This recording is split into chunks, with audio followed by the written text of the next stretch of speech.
بسم اللہ الرحمن الرحیم الحمدللہ رب العالمین الصلاۃ والسلام علی خاتم النبیین اللہم صلی اللہ سیدنا محمد وعلی آل سیدنا محمد۔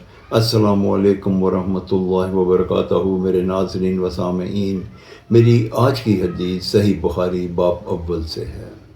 حضرت عمر فاروق رضی اللہ تعالیٰ عنہ سے روایت ہے کہ آپ ممبر پہ تشریف فرما تھے اور آپ نے یہ بیان فرمایا کہ امام المرسلین خاتم النبیین رحمت للعالمین حضرت محمد صلی اللہ علیہ وآلہ وسلم نے ارشاد فرمایا کہ اعمال کا دارمدار نیتوں پر ہے، اور اگر کوئی شخص اس نیت سے دنیاوی عمل کی وجہ سے یا کسی عورت سے شادی کرنے کی وجہ سے ہجرت کرتا ہے تو اس کا ثواب اس مت میں ہے۔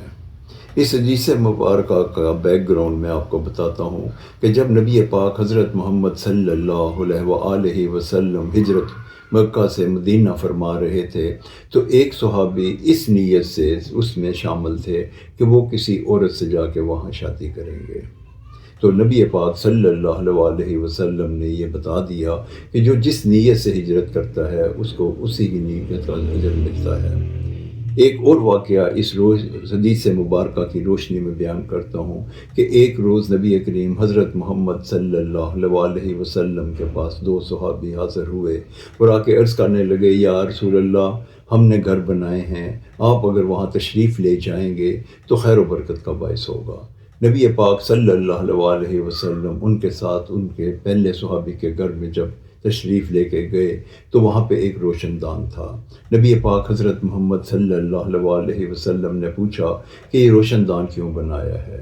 تو ان صحابی نے جواب دیا کہ میں نے اس لیے بنایا ہے کہ یہ کمرہ بہت تاریک ہے، اس میں روشنی آئیں گی، سورج کی کرنیں آئیں گی، ہوا آئے گی۔